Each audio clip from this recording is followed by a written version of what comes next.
We're all in favour of transparency and accountability, and we all agree that decisions about the future should be open and inclusive.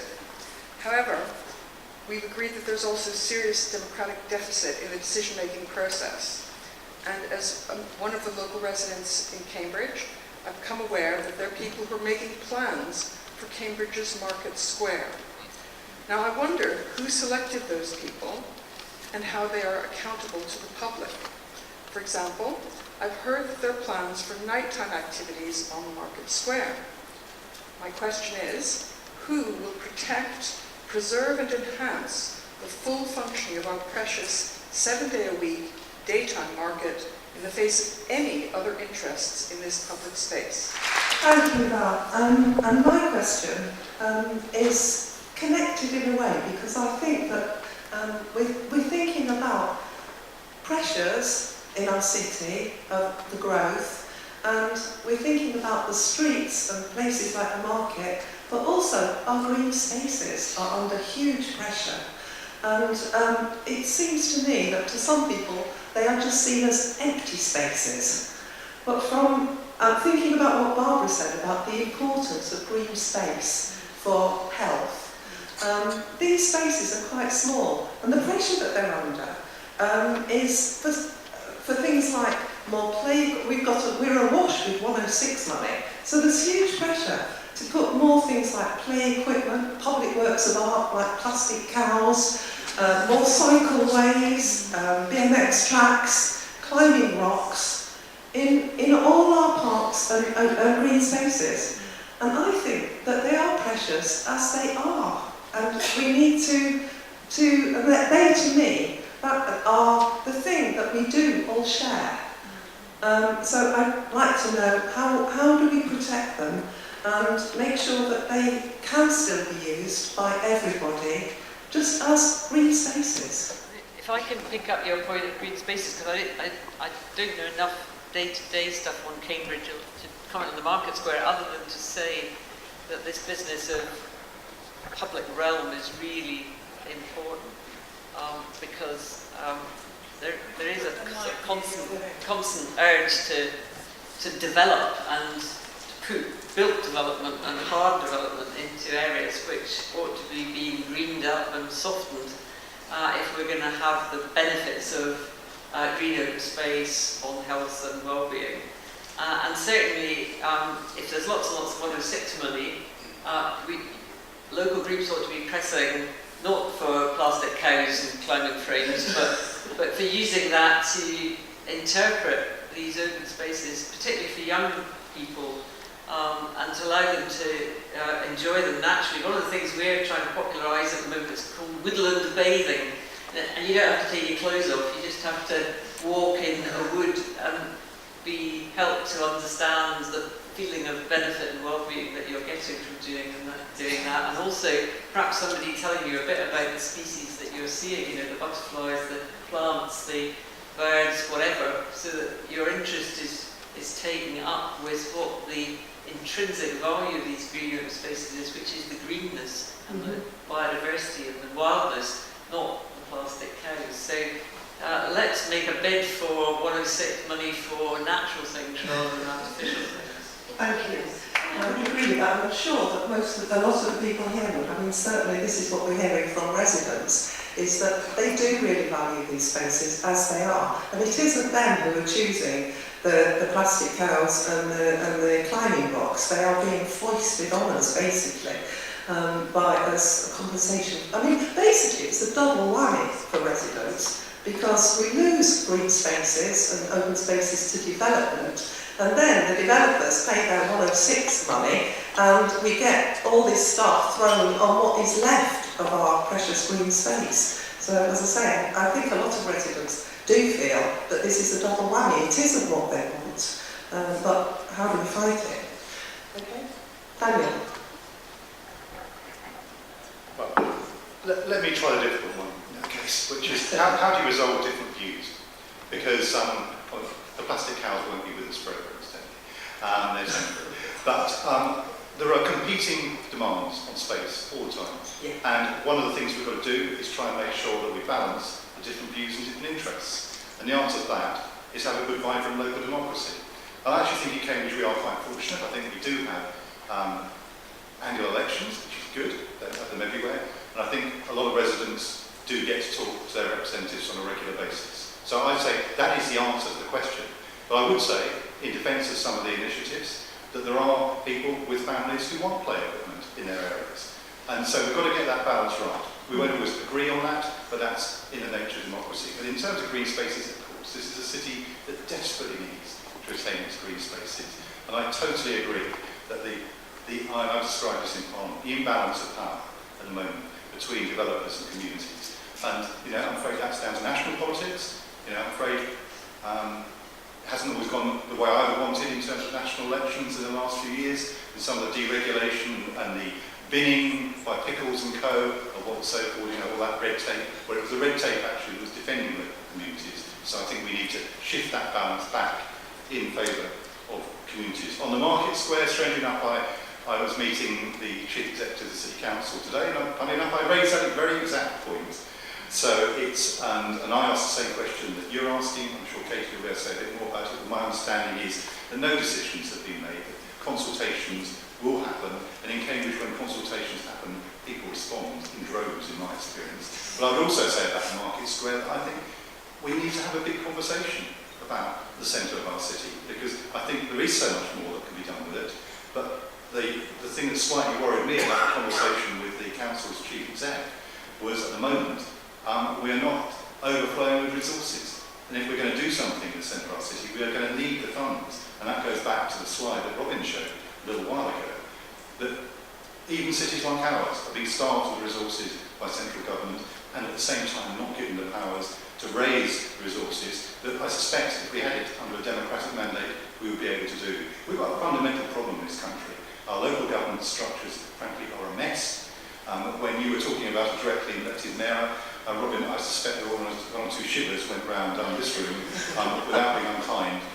It's not working for us at the moment. So we've got to make a lot of changes. I'm very interested in this. I've been spending a lot of time talking to my colleagues nationally, challenging the government on the Cambridge, Milton Keynes, Oxford Arc, which has some real problems associated with it in my view, but also trying to get some governance structures in the future which will allow Cambridge people to actually determine the future of our city, because it's very hard, given the very limited powers and resources our current councils have, to actually have control over what we'd like to do for our future.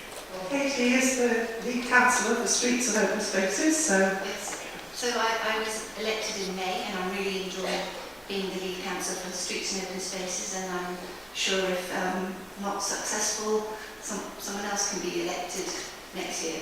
But I'm really enjoying it, and because biodiversity and the environment is what I feel that actually it shouldn't be an agenda item, because it's actually part of every decision-making process. And as we go forward, I know that we are going to, as a city, we want to be planting at least 500 trees a year, possibly more, and that means working with people, because the city council doesn't have enough land to plant that number of trees. We need to work with the schools, we need to work with the colleges, the businesses, and not just in Cambridge, we need to work with all of the landowners and local authorities around Cambridge. But we are also preparing a biodiversity motion to declare it a biodiversity emergency, and that is to put the loss of the ecology at the front of what we know and have to deal with. So what we need to do is not increase biodiversity, we have to halt the loss of the ecology that we're facing across the world, and Britain is, I think, 198th on the list of countries for biodiversity, so we've got to do a lot, and I will do whatever I can to put it in every agenda. But regarding the Market Square, as an architect, I know that a feasibility is only the beginning of the process of any design, and it's part of collecting information, and it will be a long process, and there will be many voices before a brief is finalised and decisions move forward on that. And I know that Meredith is an expert on pulling together what needs to be considered for a very good and successful design. So we've got a long way to go on that, but your voices will be heard. Can I just say something about process? So, in some ways, both those questions relate to that and how things happen, how change happens. And we unfortunately are working in a situation which has changed to one where local authorities are telling people what they can't do rather than what they can do. So we have a structure which waits for developers to show what they're going to do, and then our local authority tells them whether or not they can or can't do it based upon a set of policies. And actually, it's very difficult for something visionary to happen, or something really positive to happen through defining what you can't do. And actually, the idea that Robin talked about of leadership, place-based leadership, is irreplaceable. You can't replace that with what is known as what's called now, development control, which is how planning is described. Development control rather than place-based leadership is a brilliant phrase that Robin has come up with. And actually, our open spaces are what defines our civic, our way of behaving in a civic fashion. Where would we be without the fireworks on Midsummer Common, without the ability to have the 10k run, without the market square? All these places are what is the life, the spaces between the buildings. And in any new development, including the open spaces that are a requirement for developers to provide, that's really, really important space that is the place where the community is going to come together. And at the moment, we have a system that requires developers to provide it, but they have to provide a local area play, a local area, whatever the other one, with equipment play. So that's what they provide. If the developers were able to go to an alternative organisation who said, we really know how to make public space work for people, and we'll do it for the same money that you have to put in anyway for your local area plays, I suspect they would go for it, because it's always easier for a developer if they get local buy-in, even though they're presented as the bad guys. There's a lot of them that would do something positive if they were drawn along. So it's this communication at an earlier time, championed by leaders who who have a vision for a better place, which unfortunately have been stripped out of our local authorities, who used to employ a lot more people who were involved in what was once called forward planning rather than development control. And it's sort of left to other people. So we're in a difficult situation, I think. Thank you. Can I comment? Yes, do. I think there's also another imbalance that's happening at the moment in terms of the balance of power between developers and local planning authorities, because certainly in many planning applications and local plans, developers come forward with ideas and offer all sorts of benefits as a result. Affordable housing mix, open space, other Section 103, 106 benefits. But then, of course, once the planning application's gone through, there's a viability test that they can come up with, and at that point, some of these benefits start to be eroded. So, we're supposed to have something like 33% of affordable housing with each development on average. The average that's currently working out nationally at the moment is less than 11%. And local authorities used to be big enough and tough enough and have enough experts on their books to be able to fight back, and now they can't because they haven't got the people or the expertise. So some of these bigger development companies may well be attracted by a proposition that they do something different, but might well just steamroller, as they're currently doing, local interests. Thank you.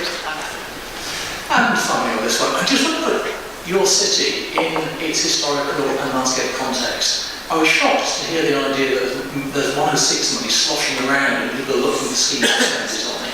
Because I know that most of your local schools can't afford to hire a coach to get the kids out into the countryside. But 106 money can't be spent on that. We need a system that enables it to happen. We can use it to manage sites, but you ought to be able to use it to get people out to appreciate those sites. Right now, if you go for a walk on Devil's Dyke, you will see pastures flowering on some chalk that was put there by our ancestors 1300 years ago. If you go to the north of the city, you'll see Peterwick in Fen, which was growing 5,000 years before this city had a university. Our natural landscape is actually providing a context which is unique and special and makes Cambridge different. My view of the medium-term future is that the people of Cambridge needed access to large areas of gorgeous flower-rich downlands to the south and east of the city, an arc of fenland reaching round from Wilbraham round to Wickham and beyond, and green wedges like Trumpeter Meadows going into the heart of the city, so that everyone, wherever they live, have access to a small bit of green space where the kids play equipment, a medium bit where you can go out for a picnic, and places where you can go and spend the whole day in high-quality countryside. As Barbara said, that is vital for the mental and physical health and well-being of the next generation, and Cambridge could be that green city that the great minds of the planet want to come and live and work and develop business in, or it could become a backwater that's overdeveloped itself and trashed the thing that made it special. You're the people that actually prevents that happening, so more power to your elbows. Sorry. So I've got Richard at the back, John here, and that gentleman there.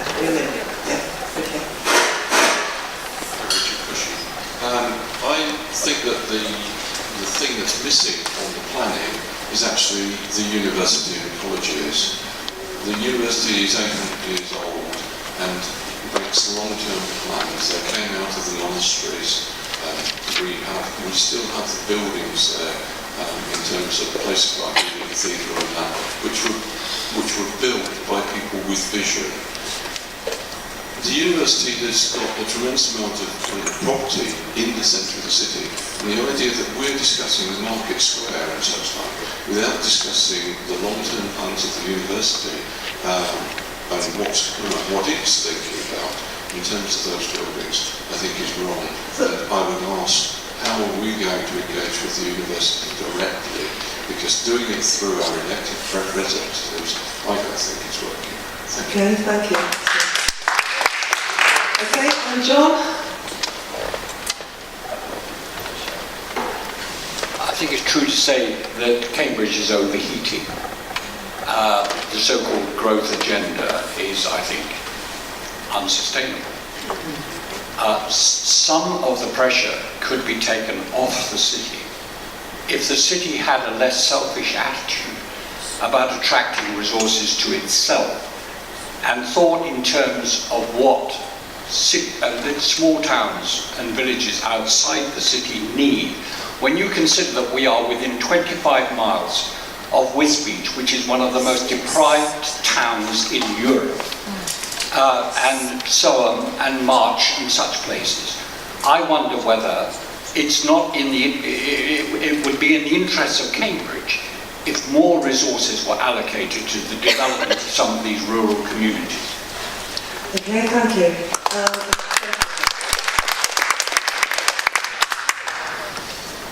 Good evening, Fernando from Great Northern Road Resident Associations of the same street, so you may know it by stationary code in Twitter. So, inclusive city, very interesting topic, very interesting talk from here. You have said I have a very short question, but just let me introduce it. We have heard the wishes of the key elements that all the 5 members of the panel will define as an inclusive city. Wrong policies. I live in a street that 2 years ago didn't exist. It's in the center of Cambridge, it's in CV1. Wrong policies. I'm afraid that's what we have right now. So we'll have to work around them in a short term before someone changes them. Trees. Out of the handful of trees that they put on the street, 3 of them are already dead. Sorry, could you just tell us what is the question? Yes, so the question is, what is your advice on changing the current planning and the current setup of the street, of any street of Cambridge? What is your advice within the current legal framework? towards the tune of things in the city. So how can residents affect change in their street? Yeah, is Yes. that the question? Okay, Yes. so thank you. So we've got Richard's question, which is about the university, how do we engage the university?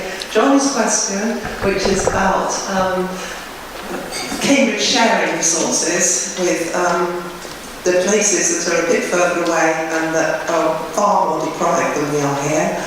And then the question about what can residents do to change the situation in their own streets if they're not happy with it, to improve things. Okay? Thank you. So, We have the surnames of the people, not just John who. okay, so John Hipkin, Richard Cushing, sorry, what was your name? Fernando Perez.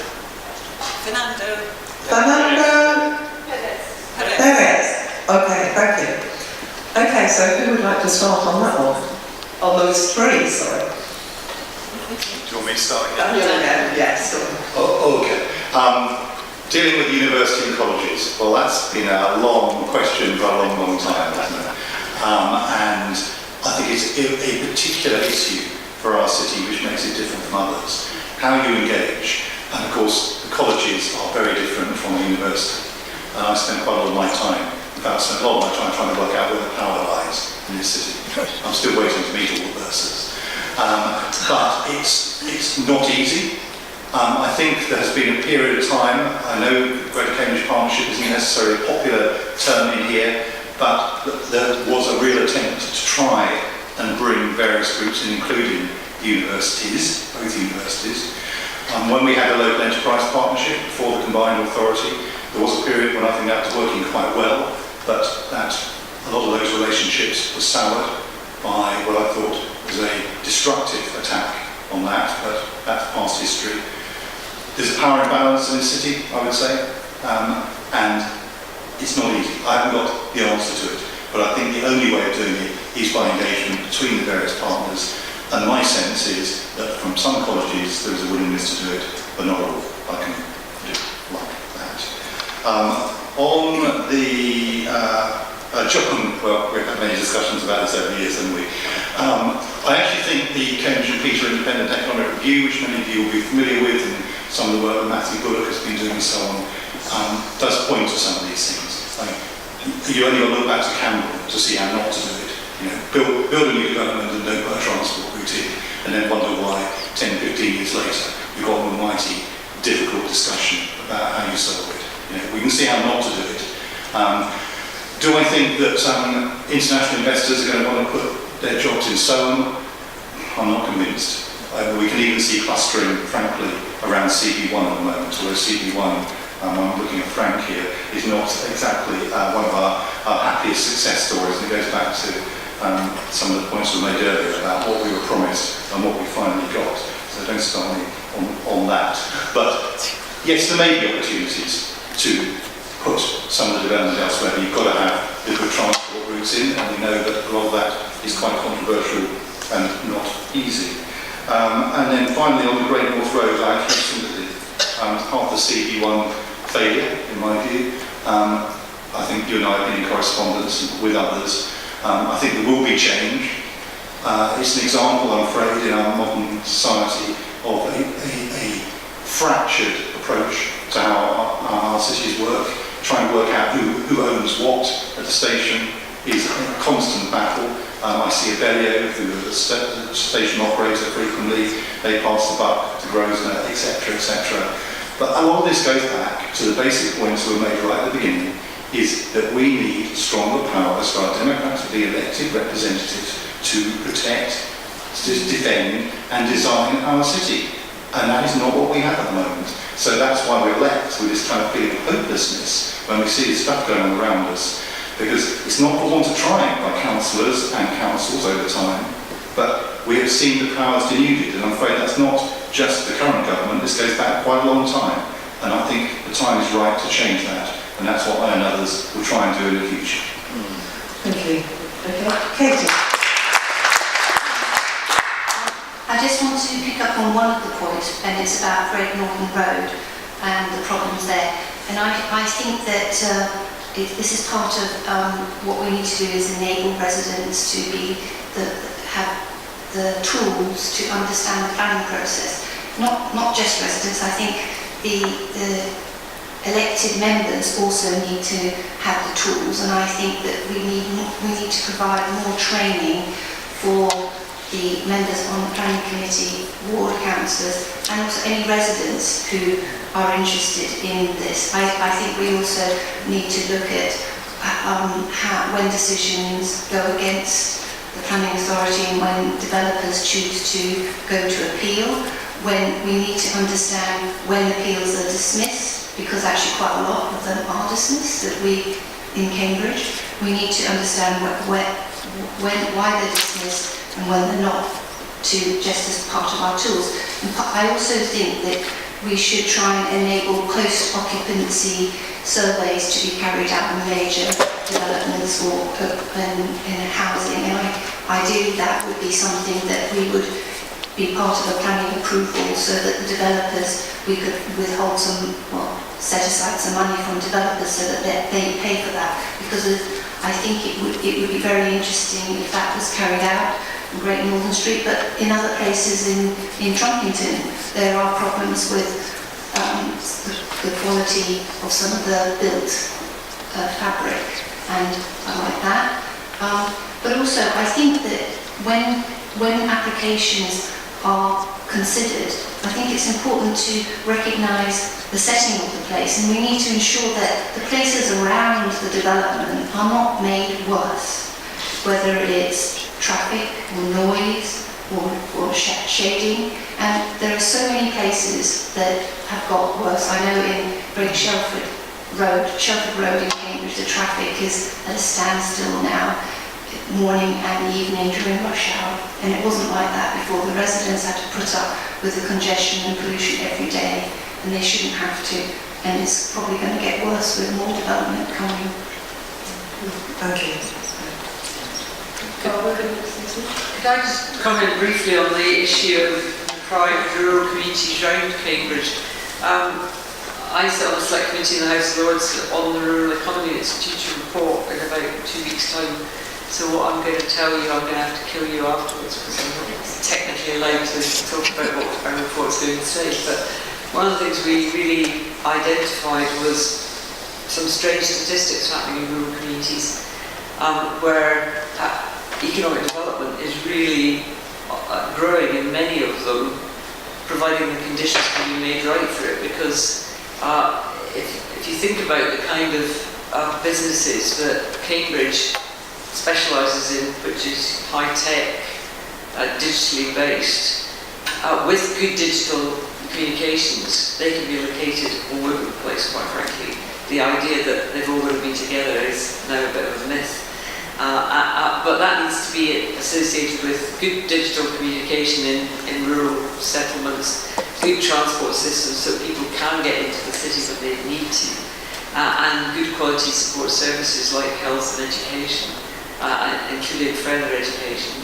So I think we're right on the cusp of being able to look at some of these groupings of a city and its outskirting small towns and villages, and have a different pattern of development for the future. Because I think the big pressure, somebody said that Cambridge is overheating. For me, the big conundrum about the pressure for housing in some of our cities and elsewhere across the Oxford-Cambridge arc is who the hell are all these people? The reality is, even with the scale of economic development that's being predicted, we do not need the housing at the scale that's being asked for. A million new houses between Oxford and Cambridge is partly about dealing with London's overspill, and I think that the reality of many of the towns in the Oxford-Cambridge arc is that they are overheating, and they shouldn't be relied upon to provide housing for London overspill. They should be looking at high-quality settlements, both in the urban and the rural areas, that have good patterns of employment, using modern technology to make it possible for people to live in smaller, more rural areas, but have a perfectly good lifestyle and a perfectly good job. Oh, thank you. So that Brian was nodding away here and obviously wants to say something. Very brief point. I hardly like to admit this staying in the audience here, but if you were an animal or a plant population, I'd be really worried for your future to have a population where a very high proportion are, frankly, beyond breeding age. This is a problem with activism in this country. It is largely something for the mature citizen. I worry that the planning system is actually a planning system for a previous generation and a previous set of problems. My younger staff don't expect to meet face-to-face with colleagues on a daily basis. They're very happy to Skype instead. The idea that we need an expressway to get people from Oxford to Cambridge is nonsense. We may be doing it for freight. We're certainly not doing it because high-tech companies want to meet face-to-face on a daily basis. We should be planning for a community where living in a large village, and frankly Cambridge is a county of large villages, which elsewhere in the country would be small towns. Those large villages are wonderful places to live because they're large enough to support the pub, the doctor's surgery, etc., etc. And they're going to be wonderful places to live in the future if we let them be. If people don't actually physically want to commute, but they simply want to connect, then very fast broadband is actually the solution that most of the under 40s and the under 30s and the under 20s are going to be looking for. Provide that infrastructure, and your roads will be a great deal quieter because people don't see the sense in spending 2 hours a day travelling from A to B when they can talk to A to B very quickly from their front room. Thank you. Okay, hello, my name is Hilary Cox-Condren. I'm an artist. I'm passionate about placemaking, social justice, planet. I'm an activist for with Extinction Rebellion, and art is vital to shaping our communities. It's vital to part of our planning in finding creative ways to consult with our communities, in finding creative ways to move through our open spaces and our built spaces. And I guess my question is, why haven't you got an artist on the panel? That's not really a question for the panel, is it? Or maybe, I think where does art come into? Where do you find the arts? Where do you think? Okay, I think David would like to answer that one. He is an artist as well, actually.